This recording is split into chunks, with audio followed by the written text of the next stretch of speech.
skull? Don't hang up! Yellow.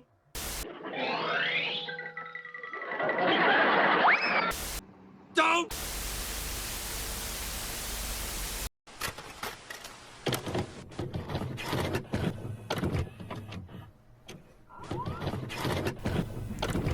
Within much TV, particularly sitcoms, cartoons and other such genres, a great deal of emphasis is placed upon the idea of family and the many entertaining and relatable situations that can spawn from this sphere of existence.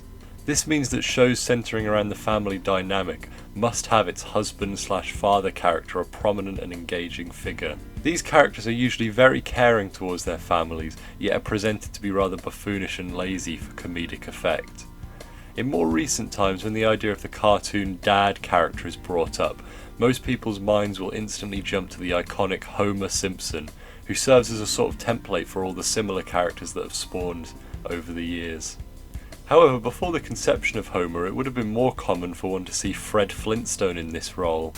You look familiar, sir. Are you on the television or something? Sorry, buddy, you got me confused with Fred Flintstone. Does this mean that Homer is simply an imitation of Fred? Or is he more of a modern reimagining of what Fred meant for a previous generation? In this video I will chart the history of both characters, uncovering the various similarities and connections between the two to find how truly different they are.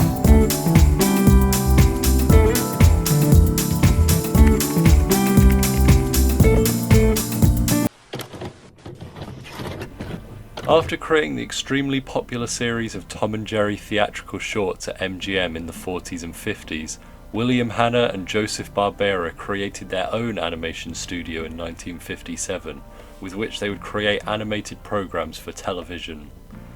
They decided that it would be comedic for them to parody the popular sitcom of the time, The Honeymooners, transporting its characters to a prehistoric setting where many of the gags would centre around primitive variations of 1950s and 60s technology.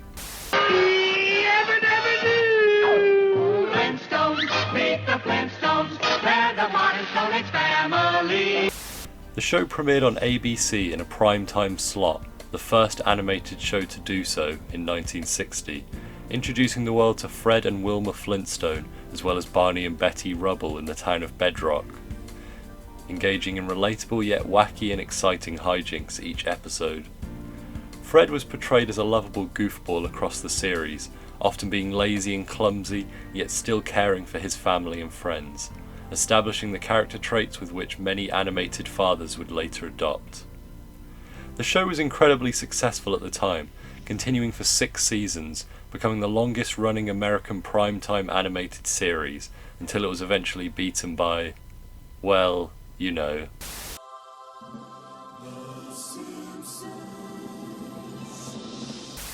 The Simpsons were created by Matt Groening as a satirical parody of a dysfunctional family at the last minute in a studio pitch. They debuted in 1987 on The Tracy Ullman Show before getting their own series in 1989. The show really pushed the boundaries, with adult jokes and references that were rarely found in animation at the time, which was branded as being for kids. The show would introduce the Simpsons family living in the town of Springfield, going upon similarly engaging and relatable adventures in each episode.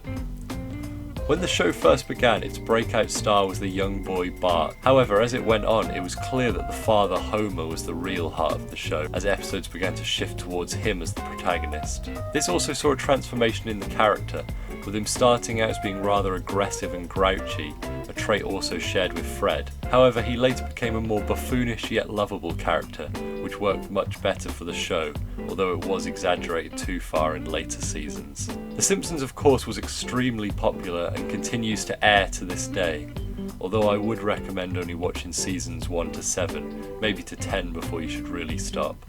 Any idea what you'll spend your £125 on? I've got it. Something to improve the performance of my car. Now, unfortunately, the Flintstones have not achieved this same popularity in recent times as Homer and his family have. They did get several spin-off shows throughout the 80s, a crossover with the futuristic Jetsons, a live-action series of films, and even a Christmas special? None of them have been able to come close to the popularity of the show in the 60s or the modern success of The Simpsons, however. This is likely due to the Yellow family's more adult and mature content, which began to become more frequent in adult cartoons afterwards, making shows like The Flintstones, which were previously targeted towards adults, seem more censored and therefore targeted towards children in comparison.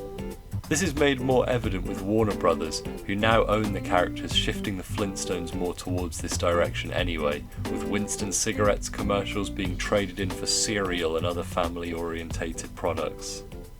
My name is Homer, and I'm just here because the court made me come. Homer, with our help, you'll never touch a beer again. Even more unfortunately, there has never truly been a direct crossover between Homer and Fred's lovable families in any official sense like Flintstones meet the Jetsons. However, The Simpsons have referenced their cavemen counterparts on various occasions. There have been references to the Great Gazoo, Bart using a Flintstones phone, and various gags centered around the iconic Flintstones car, to name a few. Why, it's Fred Flintstone and his lovely wife Wilma. Oh, and this must be little Pebbles. Mind if I come in? I brought chocolates. Yabba dabba doo! There is another notable reference in the episode A Star is Burns, in which Bart mocks the crossover between the Stone Age Flintstones and the futuristic Jetsons as a Uh-oh, I smell another cheap cartoon crossover. only for Homer to walk into the room accompanied by Jay Sherman from the series The Critic. Of course, the creators here are mocking themselves for also using the gimmick of the cartoon crossover, something Matt Groening was not pleased about.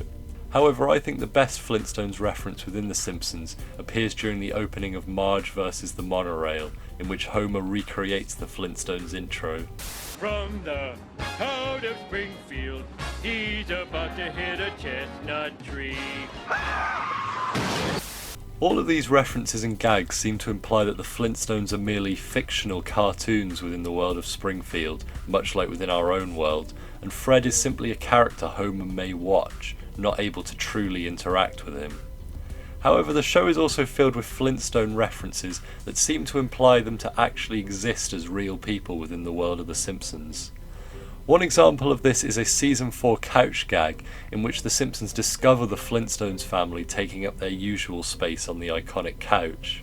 Additionally, in the Simpsons Family Guy crossover, Fred physically appears as the judge in a trial between the people of Springfield and Quahog over their respective beer brands, with Fred claiming his beer is in fact the true original, again comically implying that Homer, Peter and other such stereotypical father characters all stem from Fred himself.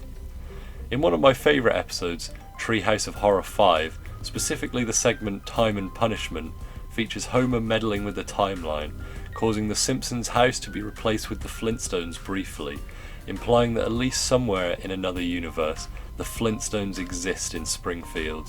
This means that it would be possible through some multiversal time travel shenanigans, that Fred and Homer could cross over. Oh, okay, I'll take 3.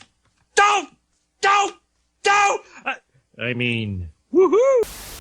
Of course, in terms of appearance, the two are quite similar. Both are comically overweight, with the two having prominent 5 o'clock shadows and wearing rather formal traditional work attire, whether that be Homer's shirt or Fred's tie. The two also work similar jobs, both having a baby and a wife who stay at home to look after the kids. While it would be easy to see these similarities and assume that since Fred came first, Homer is simply a knockoff copy of him. However, this is far from the case. As previously mentioned, Fred was largely based off of the character of Ralph Cramden from The Honeymooners, who was meant to reflect the average married man of the 1950s, with Fred similarly displaying this for the 1960s. Homer is instead much more like the stereotypical father of the 80s, growing up in the time period in which Fred embodies. While the two both have similarly buffoonish yet caring personalities, it is less of one imitating the other, and more of them both existing in a long timeline, stretching both before and after them, of caricatured representations of father figures within media, reflecting the changes and developments of the time periods from which they originate.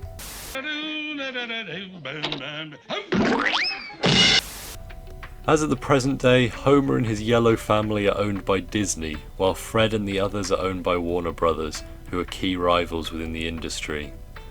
This means that it's rather unlikely that we will ever see an official crossover between the two families at any point in the near future. However, unlike with previous videos, where I could see the two similar characters coming to blows upon meeting, I believe Fred and Homer would get along, noticing their similarities and shared qualities. However, as the two look off into the distance together, two shadows approach them, each having a particular disagreement with one of the two cartoon fathers.